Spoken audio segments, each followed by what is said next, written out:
Hello, everyone. My name is Hilo Glazer. I'm a magazine writer for Haaretz magazine, the weekend edition of Haaretz newspaper. And today I will be speaking with Major General Yair Golan, former Deputy Minister of Economy.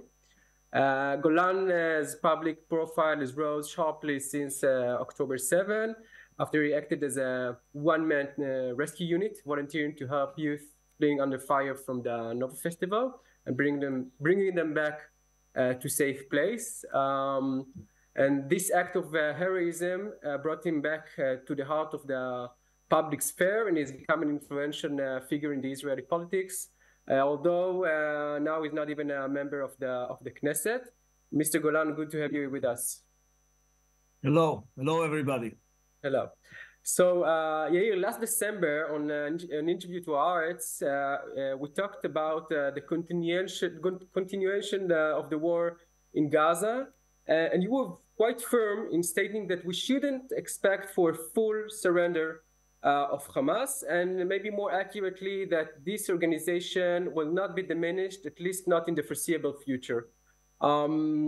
And now, 3.5 months later, and that so-called complete victory is not in sight. What should be the purpose of the military campaign from now on? What should the IDF do, in your opinion?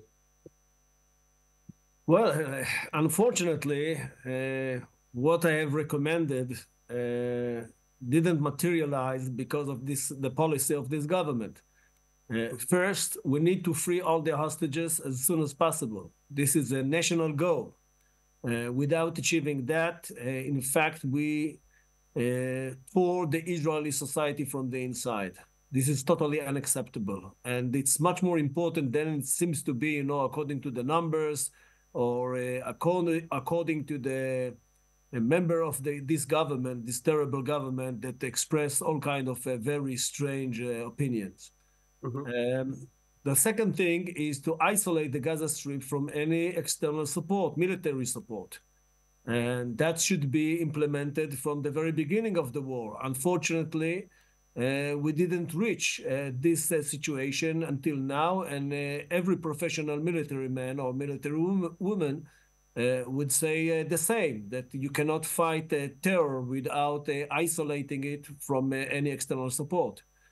The third goal is to continue with lessening the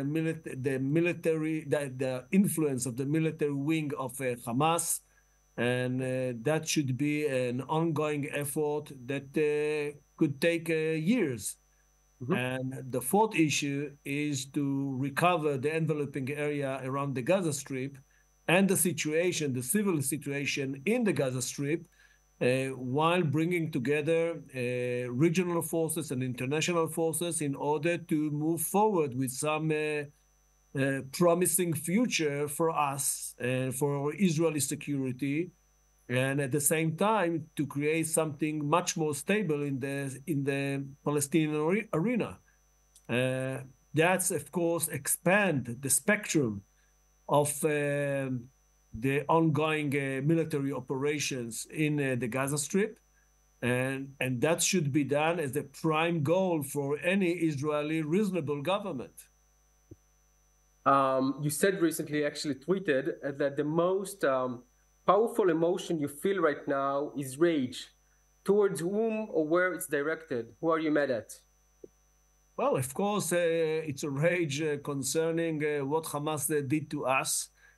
I was there, traveled a few times along the 232 route, the enveloping route around the Gaza Strip, and I can tell you there were the most devastating scenes I ever saw in my whole military career, and I think I saw quite a lot. So yes, I'm truly angry concerning what Hamas did to us, but at the same time, I feel much rage concerning this current Israeli government. This government tore the Israeli society from the inside since last January. I mean the January of 2023, for unnecessary reasons, in order to support the judicial problems of Benjamin Netanyahu, in order to enhance the autonomy of the ultra-Orthodox in Israel, which is against the Israeli interest, and of course, in order to impose the notions of the extreme right, the messianic right in Israel on the rest of the population. These are the real issues behind the judicial reform, the judicial overhaul, and that's toward the Israeli society from the inside, and that should be stopped. Unfortunately, this government showed up to now no competence to handle this crisis. On the contrary, some of its ministers provide us with all kind of terrible proclamations that hurt severely the Israeli stand internationally. So I think that we should replace this government as soon as possible. And the rage is there, and we should gather all Israelis, reasonable Israelis, those Israelis who truly support and adopt a democratic and liberal stance. We all should gather together in order to replace this government. You talked about Netanyahu's, I would say, collateral damage, but I want to go back with you a few years later. Netanyahu fed Hamas and built this so-called monster to weaken the Palestinian Authority. No one disputed that. But the concept that it's possible to reach a settlement with Hamas by giving them economic incentive was accepted by the absolute majority politicians and senior military person in Israel. You also consistently spoke out in favor of resolution, formal or informal, what we call asdara, with Hamas. Were you wrong? Well, I would say the following. I think I was right and still right in saying that you cannot freeze the situation. You cannot handle, conflict management. You cannot, or it's totally unreasonable to strengthen Hamas and at the same time to weaken the Palestinian Authority. In all that, I was totally right. I thought that yes, Israel can reach some sort of arrangements, positive, constructive arrangements with Hamas. Concerning that, I was wrong, as all of us.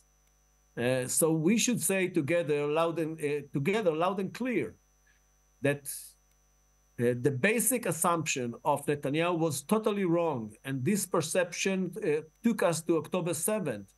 This assumption that it is positive for Israel to strengthen Hamas and to weaken the Palestinian Authority. So this is that should be said loud and clear. At the same time, we need to understand, all of us, that we cannot reconcile Hamas, and therefore we need to fight Hamas as long as it's still dominant element in the Gaza Strip or in the West Bank. This is reality. This is the lesson I take out of this horrible day. But again, I was totally right that we cannot freeze the conflict. We cannot handle status quo for eternity, and that it's totally unreasonable to strengthen Hamas and weaken the Palestinian Authority. That was the policy of Benjamin Netanyahu and the extreme right in Israel. Mm-hmm. I would like to mention that Bezalel Smotrich told us, over and over again, that the Israeli interest is weak Palestinian Authority and a strong Hamas, because that shows everyone that there is no one to talk with and that we need to fight for eternity with the Palestinians. I want to talk to you about the political climate outside Israel. your opposition to the woke movement is also very consistent. And since October 7, we see an anti-Israeli drift, which sometimes borders to anti-Semitism, for example, on leading campuses in the United States. And it doesn't just stay in the academy. The progressive left in the Democratic Party, in the Labour Party in Britain is becoming more and more hostile to Israel. Do you see a way to change this alarming trend? Well, I would say that the woke movement, the progressive left are disconnected from reality. And we should say quite and clear that in order to conduct a reasonable policy for Israel and for the United States of America, we should go back to the principles of liberal democracy. We should say loud and clear, there is in our world truth and lies, that we need to stick with the human basic moral standards, that we have some ethical principles. And yes, not everything is about fashion or saying things that are nice to be heard, but ignore reality. So outside there are bad people who try to do bad things to good people. And we need to say it loud and clear. At the same time, we need to remember that Israel cannot stick with a policy of doing nothing, of not moving forward, of not promising some sort of a positive future to our own people. The problem with this government is that it's not represents the interests of Israel, the interests of the majority of Israelis, and therefore we should replace this government regardless what people from the progressive left elsewhere in the world tell us about Israel and about the ongoing war. So maybe it's not the essence is not that the woke movement went too far, rather that Israeli honestly earned this blunt criticism, the Israeli government. I think that we need to cope with lies. Like there is the best government in Israel, and at the same time, we need to fight this government regardless the progressive left. This is the issue, I think. That's there is a connection between these two phenomena, but it's not necessarily the same thing. So yes, I think that what we see in the world right now make me worry, and we need to cope with that together, we all the Jewish people. And at the same time, we need to say loud and clear that this government has no ability to conduct the future of Israel. One of the supposed side effects of the phenomena we just described is the re-election of Donald Trump as president. Are you worried? Well, I think that you take it as a very dark future in much more emotional manner comparing to Israelis. And you are right about it. I think that Donald Trump represents something which is very negative to all democracies on earth. And the fact that we see that democracies elsewhere cope with this challenge of populism, of irresponsible leaders, of neglecting the most valuable and the most precious values. This is a matter for a deep concern in Israel and elsewhere. And I hope that President Biden will proceed with its policy, with its ability to maintain a reasonable, good administration. You have pretensions to lead the Israeli center-left in the first step by running for the leadership of the Labour Party. And your path seems paved there. The polls are quite flattering. But what makes you believe that in your case it will end up differently? That you'll be able to unite this, I would say, shrinking electorate. In other words, that it won't be another crash as it happened with personas such as Avi Gabay and Merav Michaeli? I think it's not a shrinking electorate. What we see right now is that more and more Israelis truly understand the threat of this messianic government, of this extreme government to the destiny of Israel.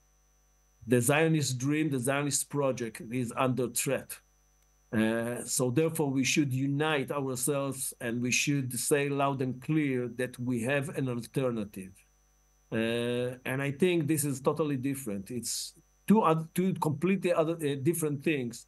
To head the Israeli left as a, I would say, exclusive element in the Israeli society, rather than establishing a large democratic liberal camp that will provide some sort of a true alternative to the extreme right and to the corrupted leaders that lead us right now. So I think that people do understand it right in the most, I would say, profound manner. I would say another thing. We need a clear stance, clear positions, clear principles, clear ideology. What I call the extreme center in Israel cannot provide a true alternative. So therefore, I call all the people who want to create an alternative, who sees the destiny of Israel the same way I and my friends look at it. The fact that we need to reinvigorate the Israeli project, to go back to the former foundations and build upon them something new and truly suitable for the challenges, to the huge challenges we are facing, this is the issue.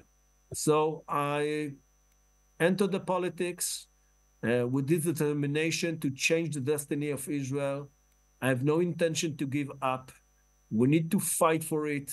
Yes, it's a long process. It won't be ended, by a few weeks or months. But this is the only promising future we can provide Israeli citizens. So let's gather together around the basic Democrat, liberal, Zionist principles, and let's change the course of Israel, because this course right now is quite destructive. Mr. Golan, I want to thank you for conducting this interview. Thank you very much, and all the best for all of us. Let's remember that we are one people with one destiny, and we should support each other in the most powerful manner, because it's so important for us. Amen. Shalom, salam, and welcome to our panel discussion about the Israeli-Palestinian relations post-October 7th. My name is Netta Ahituv. I'm a writer and an editor at Haaretz. Whenever an Israeli or a Palestinian is asked about the conflict, the immediate answer would be, it's complicated. Well, you can imagine how much more complicated it became on that horrible Saturday and the terrible war in Gaza that followed. But complex as it is, we have to talk about it, yet alone try and solve it. After all, we do want to live here in peace. We will try to do so in this panel discussion with our intelligent and knowledgeable panelists, whom I will now introduce. We have Rula Hardal, the Palestinian co-director of the organization A Land for All, 2 States, 1 Homeland, a research fellow at the Kogod Center for the Study of Jewish and Contemporary Thought at the Shalom Hartman Institute, and a lecturer of political science. Next to her is Professor Chuck Freilich, a former Deputy National Security Advisor in Israel, and today a Senior Fellow at INSS, the Institute for National Security Studies. He also teaches at Columbia University and published a number of books, including Israeli National Security, a New Strategy for an Era of Change. Next to him is Anat Saragusti, a colleague, an Israeli journalist and a commentator who covered Gaza and the Palestinian territories for many years. And joining us via video, Hussein Ibish, a senior resident scholar at the Arab Gulf States Institute in Washington and a weekly columnist at The National and The Atlantic. Thank you all for joining us. Thank you, Hussein, for joining us from DC. Let's begin. Pleasure. Since everything is personal and our subject is so delicate, I would like to start with a personal question to each of you. How do you personally feel about the situation? How have you been doing since October 7th? Bring your whole identity to this question, to this answer. You can tell us a story, an anecdote. Just share your thoughts on a personal level, please. Rula, we'll start with you. Okay, thank you very much.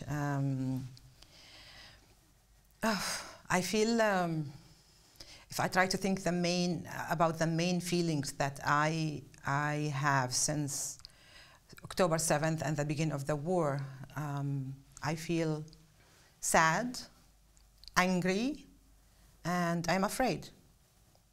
Afraid because of the threatening situation that we are all live in, and I live in, especially being a Palestinian, because I don't feel that I can really distinguish between Palestinians in the West Bank or inside Israel, or as citizens of the state of Israel and Gaza. We can differentiate between the intensity of the violence experienced upon them from the state of Israel and the Israeli army, but I do feel that the state of Israel and even the majority of the Jewish Israeli citizens in Israel, they treat all of us as enemy.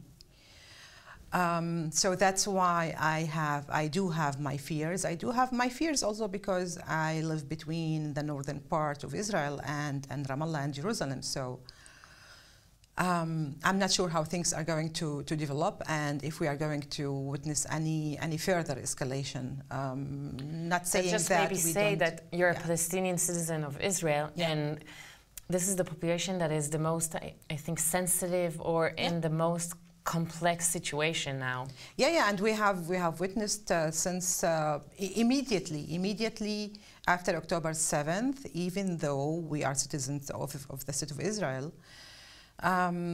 We witnessed from the state policy, state institutions, the mainstream Israeli media, as well as the majority of the Israeli public, a severe crackdown of the freedom of speech and expression, of political activism, when it came to say anything, any simple thing opposing the Israeli war and the Israeli actions toward Gaza and toward the Palestinians in the West Bank, or saying anything about even stopping the war. Pain. Exactly. So I didn't feel ever that I am safe as a Palestinian citizen in the state of Israel, or I didn't even felt equal. And as a political scientist, I used to teach about all of these issues. So I'm very aware about the whole evolution and the whole development of not only the conflict, but also I can speak maybe another 2 hours about the relationship between the Palestinian citizens of the state of Israel with the state institutions and governments, as well as with the majority of the Israeli Jewish citizens. But it's not our point today. But this is something different this time. Is it hard to go to work, for example, and work alongside Israeli Jews? It's hard. It's hard because not only because of our different political opinions and how we politically see things. But it's hard for me because I could express my empathy and fears and compassion when October 7th happened. But the majority of the Israeli Jews that I know, they are not able to do it morally, ethically, politically, with what's happening on Gaza. And it's something shocking and give me a lot of thoughts about what became from us, from all of us, and what we will see later on among the Palestinians and as well as among the Israeli Jews. What kind of human beings are we going to be after this war and after this bloody violence? We will talk about it later. And this is actually one part of my fear. And I feel angry because the whole world, including you in Israel, you are watching the people, the killing of the people in Gaza, innocent people, children. You are witnessing the people that don't have water to drink, and people are starving in Gaza, and we continue our life somehow. And some of us continue their life as everything is usual, as well as the whole world. And even speaking about ceasefire and about the need to stop this war, it became for me as a Palestinian citizen in Israel a kind of crime. Yeah, it's been hard to speak, also for us. Yeah. Thank you for that. Chuck, how do you feel? Well, I think like everyone in Israel, I was devastated by what happened, horrified. And I spent much of my childhood weekends at Kisufim, one of the kibbutzim in the Gaza area. So it was an area that I always particularly loved. And the kibbutzim, to me, always embodied the best of Zionism, the pioneering egalitarian spirit of rebuilding the Jewish homeland. I went to visit, of course, to see what happened, and the sense of horror was pronounced. It was one of the worst days in our history. Some people believe that it was the worst. I spent over 20 years of my life in the defense establishment, and since then have written a number of books about Israeli national security. So even though I left the government 18 years ago, I must say I felt a sense of personal responsibility for this. How could we get it so wrong? How could we blow it? This was our national nightmare. We always said throughout all of the wars that if the Arab side had ever been able to occupy, to overrun 1 square inch of Israeli territory, the people in that area would be annihilated. And that's exactly what happened. Of course, all of this came on top of the events of the last year, the judicial wrecking ball. I wrote in Haaretz on more than one occasion that what the government was doing was tearing the defense establishment apart, and there would be severe consequences. I never thought it was going to be this bad. I also wrote literally on the first day when the war came out, started, that this time, unfortunately, unlike our usual practice, we have to define clear objectives, a clear end game, and see if somehow out of this horror something positive could happen. Which is absent. Which is, of course, exactly what the government did not do. And still insisting not to do. 5 months after. And we'll get into the ramifications afterwards, but that's a serious problem. How have we gone in the space of 5 months from being the focus of enormous international sympathy to a nation which is becoming a pariah, which is a strong word, but that's what's happening. One of the strategic outcomes of this war, incredibly, could be a rift with the United States. I'm not sure that there is any hope left for the peace process. Again, we'll talk about that. I think Rula may have overstated the case a little bit. Some of us managed to feel a little bit of sympathy for people on the other side as well. That doesn't mean, or even considerable sympathy, that doesn't mean we don't believe that the war should continue to be prosecuted. But the human element, of course, is there.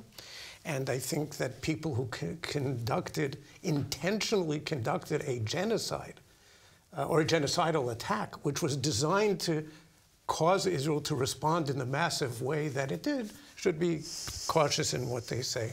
So how do I feel? Could be better. Yeah, could be better.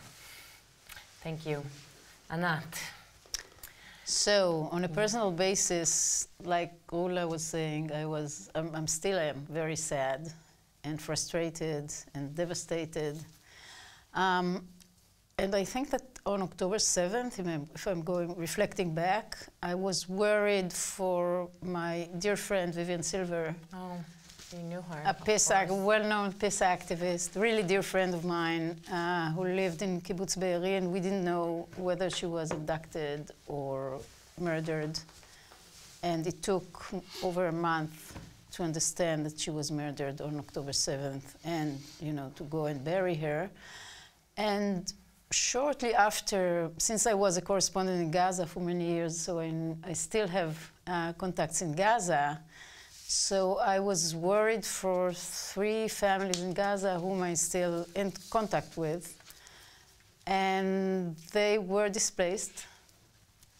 And it took me some time to understand that they don't have internet there, and so I have to contact them via SMS and not, text message and not WhatsApp.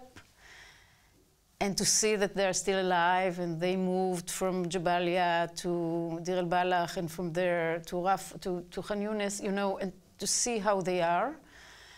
And then I was worried for a very dear friend of mine, el-Fahim.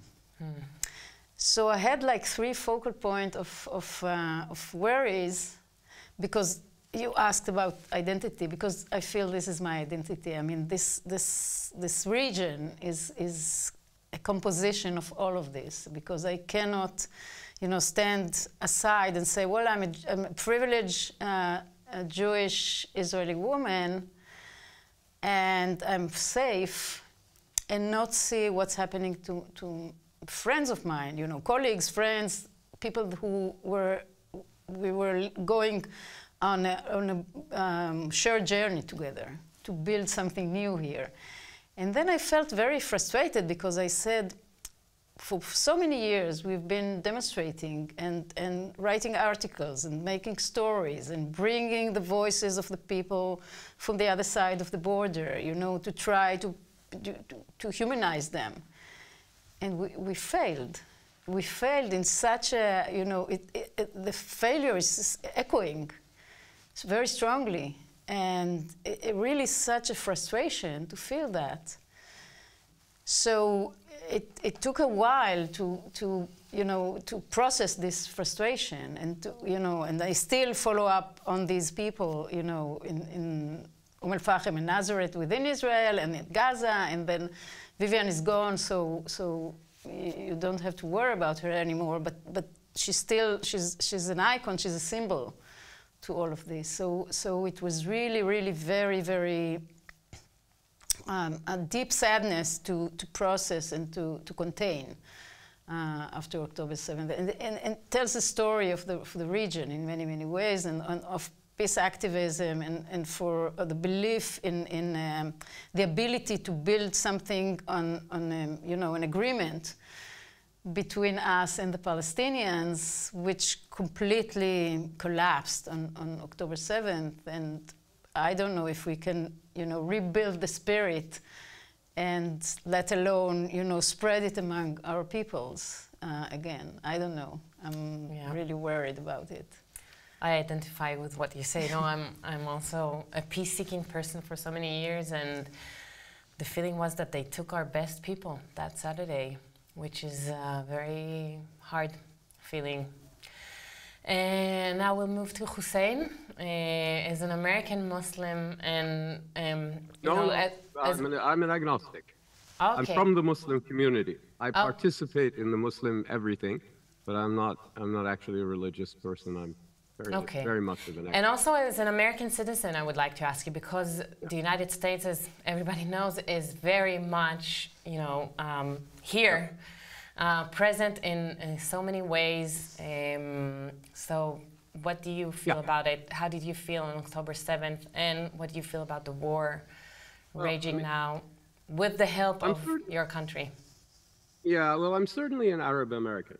And I'm actually from Beirut. I'm Lebanese. And I relocated after I couldn't take the civil war that had raged from 75 to 1980. I relocated permanently to the United States in the fall of 1980.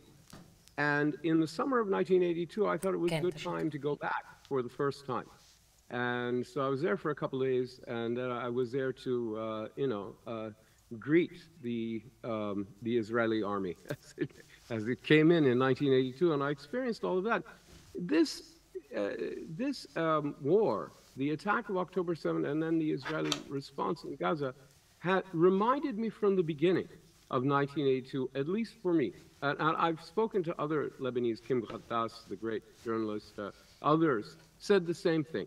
And I think what we meant by that is that those of us in our age category, especially who were Lebanese or lived in Lebanon, et cetera, who went through all of that, we felt very decentered in 1982. We felt the ground shifting under us. Like, we didn't know anymore exactly where we stood.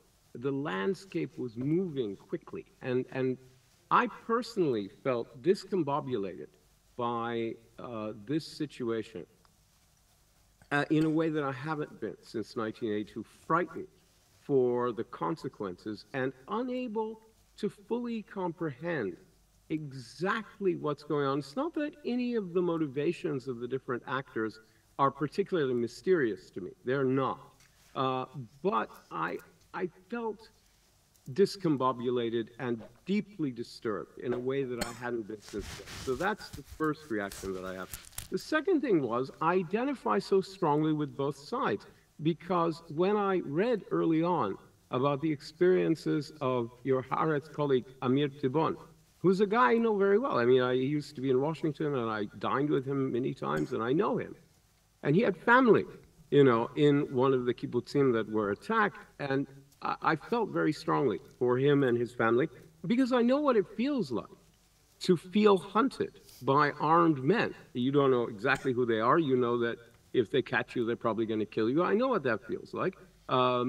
Maybe not in the same way, but I know that emotion. And it's terrifying. And so I felt very, very much an empathy with the victims of October 7 in that regard. And then, of course, once the carnage in Gaza began, I felt very strongly for the people of Gaza, because I'm an Arab, and I've been surrounded by Palestinians my whole life, in Lebanon and in the United States. I've worked on this issue for a long time, and I feel very strongly about that as well. So I've felt very strongly with the victims on both sides, and I've been angered by both sides. I mean, one of my reactions on October 7, 8, and 9 was rage, pure, burning, visceral, molten rage at Hamas, because I knew what they were doing. I knew they were engineering a massive human sacrifice, not just of Israelis, but also of Palestinians, because we know what the Israeli response is going to be. The doctrine of disproportionality of the Israeli military predates the state. It goes back to the Jewish militias, certainly into the 40s, and in a way even into the 30s, the mid-30s. This disproportionality is part of a survival strategy, and it's consistent. So we knew the response was going to be horrendous. And everyone who says that the Hamas leaders didn't know is lying to themselves, is entering a neurotic defensive crouch, right? But at the same time, Israel is responsible for attacking the entire society in Gaza. And there's no political purpose. I mean, Chuck was talking about the failure to have a political goal. There is one goal here, and it's not to destroy Hamas. What, one out of the main Hamas leaders is dead? Sinwar is fine, Daif is fine. They're doing okay. And the point, and even if they die, Hamas is going to be okay. That can't be done. The purpose of this war clearly from the outset has been what Netanyahu and others said from day one: we will avenge October 7th. This is a war of vengeance. And it's been meted out as much at the whole society in Gaza as against Hamas. And that was to be expected. And that's why you have the death toll that you have and the amount of children killed, etc.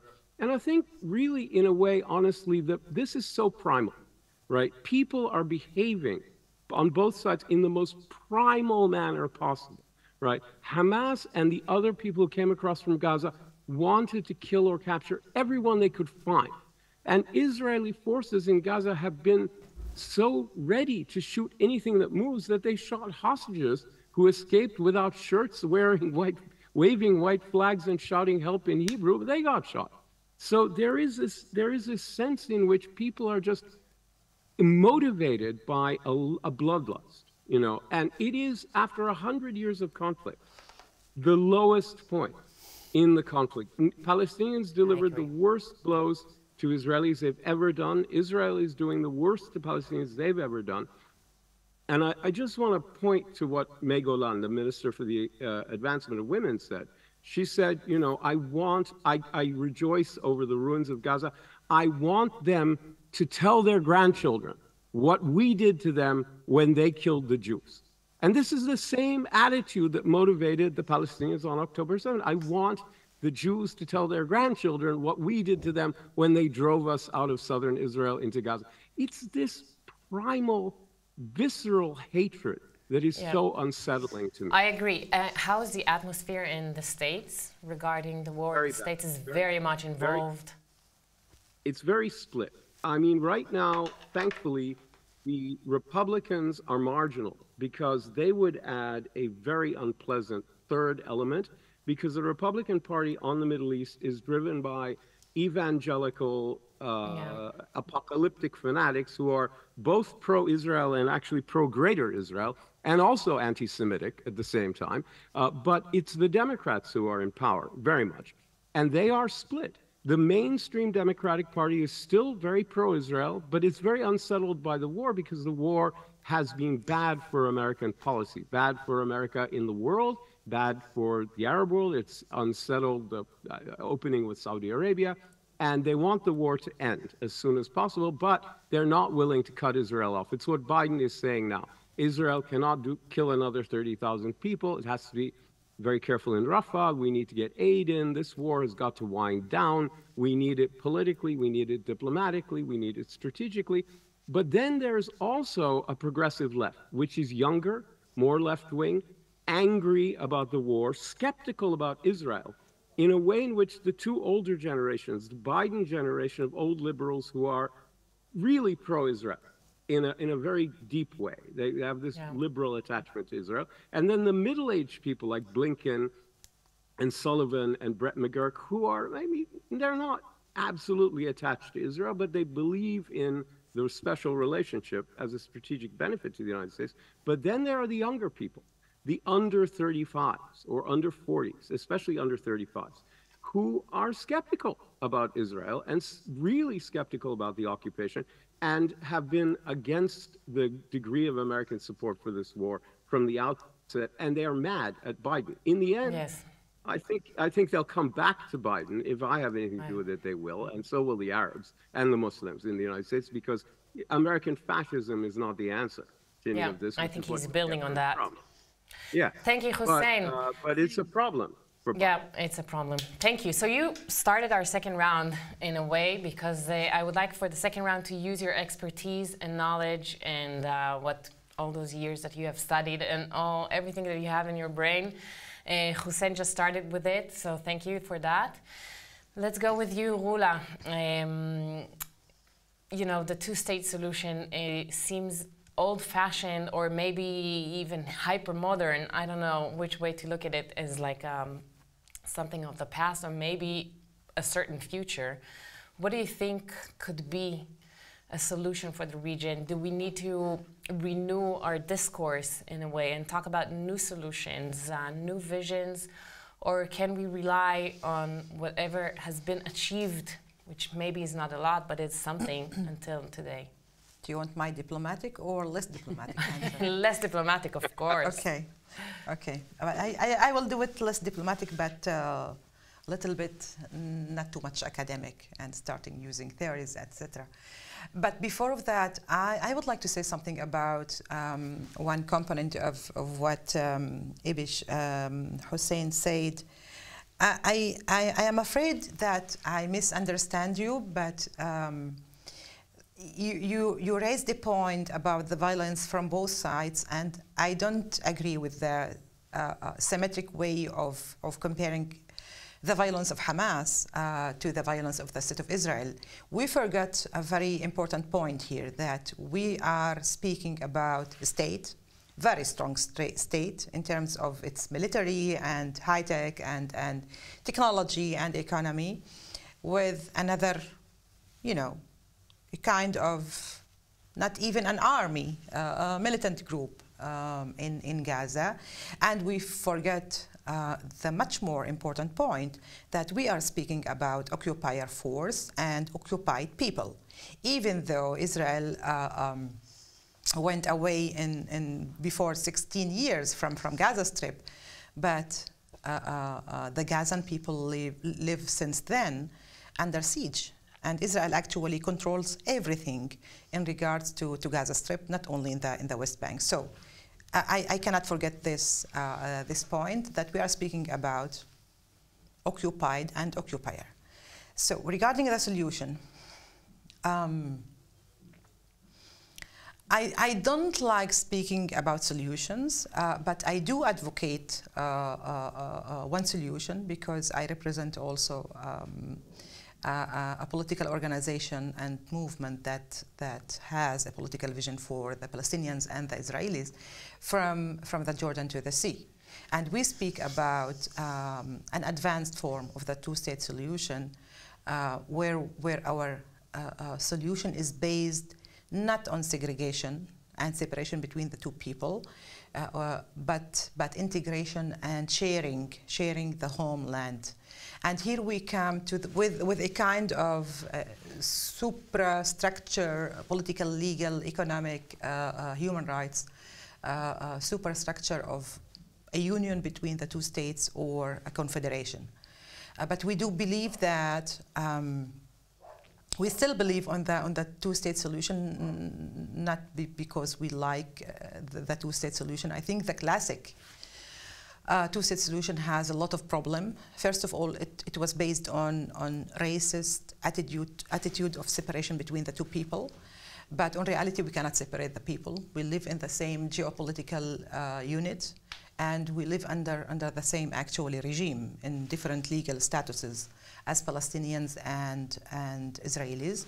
And without expanding now my analysis about the deadlocks of the two-state solution, the classic one and the Oslo Accords, which try to implement the two-state solution, we deal in our political vision with all of these deadlocks, like Jerusalem and the settlements and the right of return of the Palestinian people, the status of the Palestinian citizens in the state of Israel, and so on.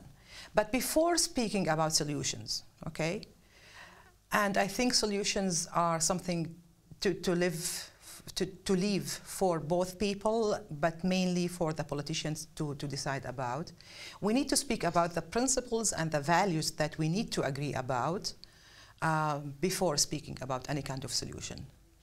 And these values and principles, first of all, we need to acknowledge that we have two national groups here living in the same space between the Jordan and the sea. And these two groups claim they are belonging to this place as a homeland. And we need to acknowledge the same equal individual and collective rights. In other words, for both people. In other words, the self-determination for both people. The only one group that has implemented and enjoy since more than 7 decades its right of self-determination in a sovereign independent state is the Jewish group. While the Palestinians, they live under continuous negation of their right of self-determination in the form of a sovereign state. You know, but if you talk about symmetry, in 47, the UN gave both people, you know, the right for a country. They said, let's do a two-state solution, and one people, you know, chose to declare and found a country, and the other did not. So we have to be honest about that as well. Well, to be honest, if you would like, we can refer to the history, but I do have my different analysis to the history, and I will start from the Zionist project establishing the homeland for the Jewish people in the land of Palestine and in this region. And later on came the partition plan in 47. And even though that the partition plan was actually not only not fair and not equal, I do believe that both sides, if we refer to the history of both sides, we can see that both sides actually didn't accept this this plan to separate the land. But leave it. We have later on, during the 75 years and until now, we have a fact on the ground that we have the State of Israel established in 48, and the State of Israel is continuing with its policies and governments and legal actions on the ground toward the Palestinians, the same pattern of negating the right of the Palestinian people, the equal right of having their own state. And this should be solved. The other point is that we cannot continue live in this situation. You see also that the Palestinian people are not giving up. Yes. They continue struggle for their right. We cannot, this is true, but what is the practical way that we can get out of this situation? I have a practical way. Okay, please be short, because we have first of all, 3 other people. Israel has no right to continue controlling another group of people. I agree, but this is a declarative statement. So, to end the occupation, the military occupation of the Palestinian people, of the Palestinian land, of the Palestinian territories, and I'm speaking only about the territories that that were spoken in the latest peace agreements during the 90s and later on also, during the Olmert administration. To end the occupation, to have a decision that both people are going to negotiate a solution. And we have a political vision with detailed solution which gives both people the same rights and acknowledge also, I mean our solution in Land for All, and acknowledge also the very important basic needs of both people to be attached to this place and to recognize also the suffering and the collective memory and collective history of both Palestinians and Israelis. Nobody is going to leave this place, not the Palestinians and not the Israeli Jews. Otherwise, the other scenario is the escalation of this situation. Which we are already in it. Exactly, and a bloody future for all of us. Okay, thank you. Chuck. Well, one of my lifelong ambitions, which I think I am going to be disappointed in, is to conduct one of these discussions without hearing just endless rhetoric and hearing some practical solutions on the Palestinian side. And so I'm going to be very practical. First of all, let me say that I am a lifelong supporter of the two-state solution. I think it is critical for both people, but my primary concern is for the Israeli side. I think it is critical to our future as a predominantly Jewish and democratic state. It is critical to our international standing. It's critical in the end, in the long term, to our security as a state. I have been increasingly concerned in recent years that we passed the point of return and that it was no longer practical for two primary reasons. One is because we may have outsettled ourselves out of the ability to divide the land, and because the Palestinians have out-rejected themselves of every possible proposal. And it's not just the 47 partition plan. It starts with the Peel proposal in 1936-37, and 2000 Camp David, and 2000 the Clinton proposals, and 2008 and more. So there's a question whether this is still a viable option or whether we're beating a dead horse. I hope it's not a dead horse. I have been, I must say, quite wondrous since the war broke out how the Biden administration keeps speaking almost from day one about how we almost immediately have to go towards a two-state solution. If the conditions weren't propitious beforehand, they certainly are now. I asked myself, what are they smoking? It must be some pretty good stuff. They have a vision for the whole region, which is amazing. Well, the whole thing seems to enjoy a lot of smoke, but you know, all power to them. I'm for it. Whatever they are having, we want us. I want a lot of it. So what can we do? Well, first of all, I think we need a leadership change on both sides, because the current leaderships are not capable of doing it. I am hopeful that this will happen in the near future on the Israeli side. The Palestinian side will have to go through a period of the battle for succession after Abbas and the PA, and we don't know what's going to happen in Gaza with Hamas, and is the unfortunate but possible outcome of this whole battle for succession that Hamas takes over the entire PA. Let me put that aside for the moment, because that totally complicates things. What can we do now that is realistic? I think the most that we can do, and I think the most that the Palestinians can respond to today, and even this is very hard for both sides, is what's called the idea of civil disengagement from the West Bank. In other words, we announce what percentage, it's over 90%, it's depending who you talk to, 94 to, we keep 4 to 10% of the land of the West Bank. The rest, we say this is not going to be part of Israel. The IDF remains deployed for military purposes as it deems necessary, but we begin the process of bringing the settlers back home, and we try to reach what the Palestinians should have had under Oslo, which is real autonomy. That, I think, is the most we can do for the foreseeable future. In the longer term, I would love to get to the two-state solution. I don't know that it can be done. I think that a more realistic thing is actually probably to go back to some old ideas that we cast aside, and that's linking that 90+% of the West Bank that we would withdraw from to Jordan. Jordan, as it is well over 70% Palestinian. Together, it would be high 90%. Sharon's plan. Actually, it used to be the Labour Party's plan back in the 70s. Yeah. And then you have Jordan, which is an established state, an established economy, established military, together with the Palestinian entity, and it can become a confederation, a state. It's up to them to decide what their relationship is. That's probably the long-term solution if many years down the line, because what happened on October 7th pushed the two-state solution off for a very long time, if it didn't kill it completely. Maybe in the long term we can go back to the traditional idea of a two-state solution. But I think this idea of the Palestinian-Jordanian Confederation is far more realistic. And by the way, why does everyone expect of Israel, why is the entire onus for solving the Palestinian problem on Israel? The Arab side helped create it.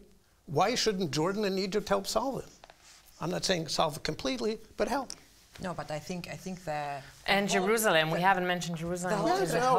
From my perspective, Jerusalem has to be divided. The whole equation of the Palestinian question is the transformation of the Jewish question from Europe into the Middle East. So I don't blame only the Arab countries. Yeah. Hussein, you want to say something about Chuck's things before I go to Anat? Look, I mean, Jordan has done more than anyone else by hosting the largest number by far of Palestinian refugees outside of the greater Israeli state as it's existed since 1967, Israeli occupied territories, and granting almost all of them citizenship. So I think it's very hard to look at Jordan and say they haven't been helpful. I mean, that is a huge hit, and that's probably as far as they're going to go. But anyway, let's go on with the conversation. Okay. Anat, Please. So, I want to talk about the elephant in the room, which is religion. Oh. And I think that both societies need to address this, because what happened on October 7th was religion. And I hope I will not forget, I will not regret what I'm going to say now. Looking at Hamas, okay, and I've been in Gaza and covering Gaza as a journalist for many years since Hamas, was established back in '87. The time unit that Hamas refers to is eternity. They say that everything that happens now, at the end, we will prevail. The same concept, the same idea, and the same notion we found. And this is what I'm going to regret, and I'm not comparing in any way, in our Messianic ideological groups, okay? Same thing. The time frame is eternity. You know all these slogans of Am Yisrael lo mefached miderech aruka, Jewish people is not afraid of a long way, etc., etc. At the end, we will prevail. And that means that both sides that have this faith are willing to live on their swords forever. And they understand very, very basic understanding and deep understanding. And this is part of the ideology that this is our faith, to live on our swords. This is is the faith. We can do nothing about it. And everything that is put on the table for them as a solution, a temporary solution, long-term, short-term, whatever solution is temporary, because at the end we will prevail. At the end, Islam will prevail. At the end, the Jewish Messianic ideas will prevail. And this is something that me, as you talked about identity, as a secular woman who believe in democratic values and equality and secularism and liberalism, I cannot correspond to that. So we have to address this. And I think we have now a window of opportunity, at least inside the Israeli society, because everything has been exposed now, due to October 7th atrocities, because we are now facing, all the clashes with the ultra-Orthodox communities, and whether they should be drafted to the army or not, join the army or not, and the budget that is allocated for them to sit in yeshivas and study endlessly on our taxpayers' money, etc., etc. So we have to, I think, reopen what we call the status quo between the state and religion and the religious institutions, not the religious community, the religious institutions and leaders. Yeah. Because this is, as I see it, this is our problem. This is our main obstacle towards any kind of solution. 2-state, 3-state, one homeland, 2 people, 3 people, whatever. And the same thing, I don't want to tell the Palestinians what to do. I'm not that, patronizing them. But I think the same process has to go, the Palestinian society has to go through the same way. What is the set you talked about, the set of values that we want to establish our lives here in this region? Is it based on equality, liberalism, freedom of speech, freedom of faith, etc., etc., or is it based on religion with all the package that is affiliated with it? I will add another term, which is sacrifice. Exactly. It's also same thing. You see that the soldiers who were killed in battle, the way they are described as heroes, and they grow from the grave as heroes, because they're holding the God's torch towards this prevail in eternity. Okay. So I think this is something very, very deep in both societies. And the fact that Israel is the only democracy in the world that has not separated the state from religion, this is very it's embedded into our, the notion of the state, and it makes it very difficult for us to overcome it. And we see in this extreme right-wing government that was elected a year ago that they gain more and more power. And the whole thing of the settlements is based on that, on these Messianic ideas that God promised the land to the Jewish people, I don't know, 5,000 years ago. So this is something that I cannot relate to. Yeah, in no way. And I prefer to work together with Palestinians who think like me and raise the flag of equality and liberalism and democracy, etc., and secularism, than to be affiliated with these, Messianic ideas. And this is something that I may regret, or people will attack me. But this is how I feel, and I think this is something that is not spoken about when we speak about two-state or three-state or whatever solution we can have.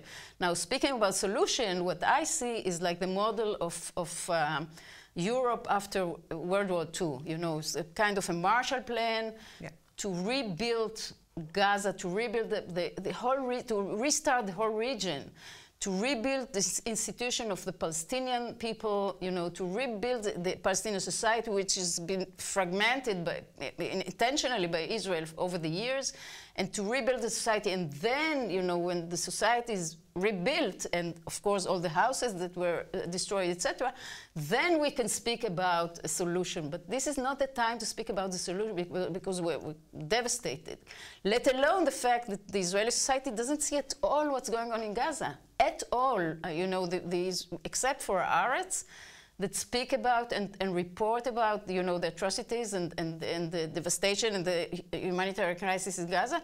No other media outlet is showing us, and so the Israelis don't understand why the world is so criticizing us and calling for ceasefire, because they don't see the hunger, and they don't see the lack of water and medicine, and the poor children that are walking around the whatever rubbles in Gaza looking for a piece of bread. It's heartbreaking. Yeah. It's heartbreaking, and the Israeli society, not only that they don't see it, they don't care, and some of them think that the Gazan people deserve it because of Hamas. They cannot defer, the innocent and the not involved, what they call not involved people from the Hamas militants, and they don't understand why the world is suddenly against us. And we're becoming, I don't know, the state in the world nobody wants to relate to. And it's getting closer to Russia. Exactly. Thank you. Hussein, you probably identify with the religious part, as you are agnostic, as you said at the beginning. Do. But I have some good news, which is that the mainstream of the Palestinian movement is not Hamas. The Palestinian movement is led by the PLO, which is actually a secular organization. If you read the PLO charter, you will not find any mention of Islam or Christianity. It is an entirely nationalistic document.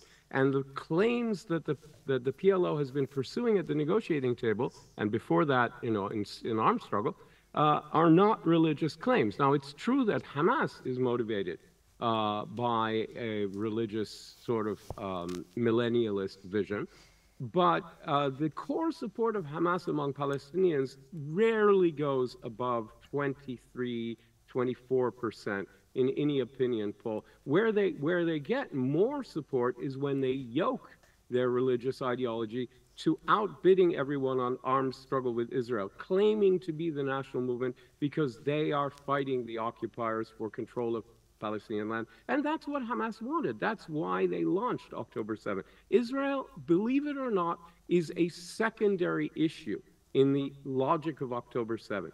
The prime directive of Hamas, since it was founded in 1987, has been to take over the Palestinian national movement from secular nationalists led by Fatah and turn Palestinian cause into an Islamist cause, preferably under their leadership, and they have not succeeded in doing that. Anyone who controls the PLO and the non-state observer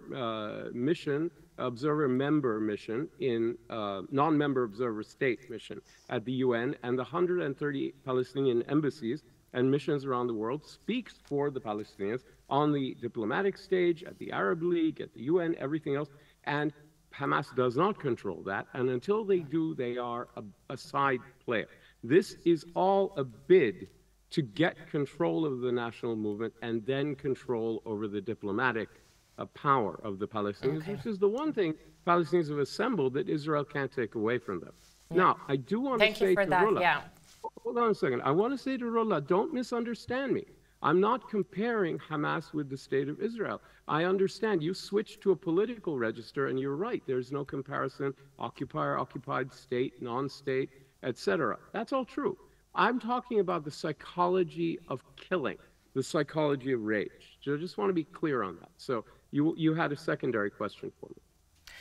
Yeah, we are out of time as always in those panel discussions. I do want to end with something nice, something optimistic, you know, to leave our audience with like a gift that we want to give them. So one sentence, Hussein, one sentence. Yes, if Israel were to announce that it accepts the goal of Palestinian statehood and create under the auspices of all the friends of Israel, America, the European countries, and the Arab countries with relations with Israel, a set of benchmarks that the PA must meet, and a timetable for them to meet them, after which they become a state, then we have a clear pathway from hell to coexistence. There's no problem doing it. It really is not that hard. This is optimistic. I love that sentence. Yes, thank you for that. Rula, one optimistic sentence.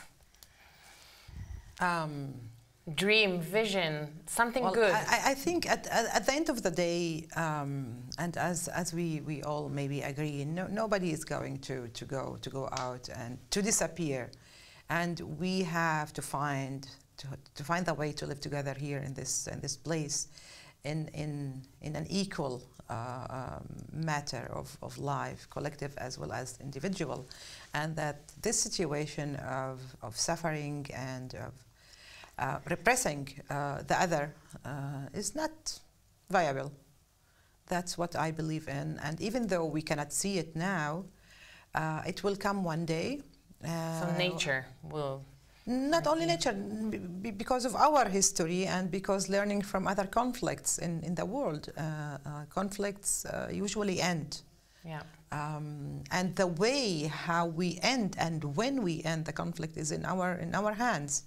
Both people, but as you said before, I agree with you that we don't have the political leadership, especially in Israel, and I will continue blaming at the first stage Israel, at the political leadership in Israel. And hey, we said something good, and you said that before, so let's stop with the optimistic notion. Yes, Chuck.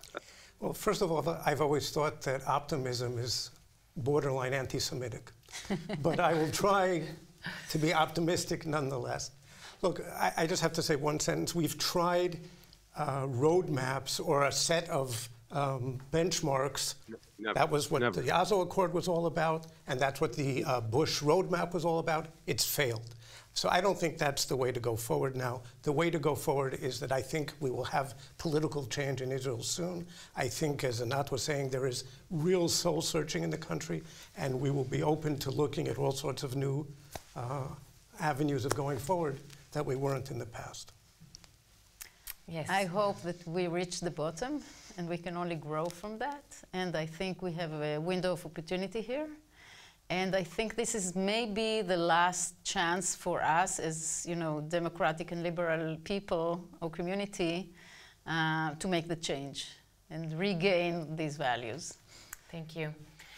Thank you for our panelists. Thank you, Hussein. Maybe I'll contribute my optimistic sentence, and which I always tell my kids, it's always seek and search, actively search for the good people, for the good deeds, for the beautiful little things that are hidden in between the darkness, because this is the only way to live, especially in such a crazy region. So I thank you, the audience. I thank you, Rula, Chuck, Anat, and Hussein. Thank you so much. And for optimistic news, thank you.